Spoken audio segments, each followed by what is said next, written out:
Sa maliit na kahon sa sulok ng telebisyon na ihahatid sa tulong ng mga senyas ang mga balita at impormasyon. At minsan, pati song and dance number na isa sa buhay rin nila. Silang mga interpreter ng Filipino Sign Language o FSL, malaking tulong sa deaf community gaya ni Mark at Jessica.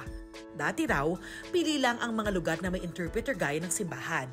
Ako po dati, I'm very curious about the news, pero wala akong access. I would always ask my sister, my mom, ano nangyayari, ano ba? And then they would always reply, oh later na lang.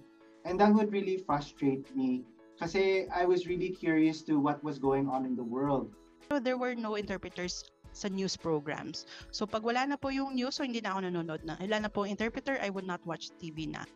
Dahil sa mga FSL interpreter sa telebisyon at ilang public space, nakasasabay na sila sa mga nalalaman at napapanood ng nakararaming tao. Nagkaroon ng sign language inset sa news dahil sa pandemya and they didn't have any access to anything. So that's when a group of interpreters decided to come together and started interpreting the news. There's more engagement.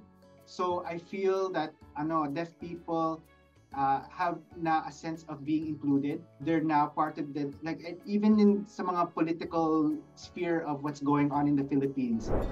Ang hiling nila, lakihan pa ang espasyo sa screen para sa mga FSL interpreter at damihan pa ang mga public space kung saan pwede silang makita gaya sa mga ospital at health center. Changes can start as well as pag-iiba ng mindset.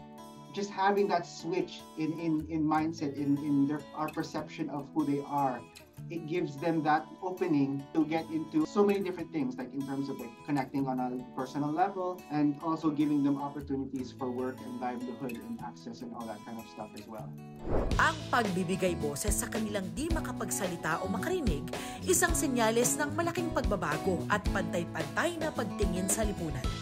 Para sa GMA Integrated News, ako si Darlene Tai, nakatutok 24 oras.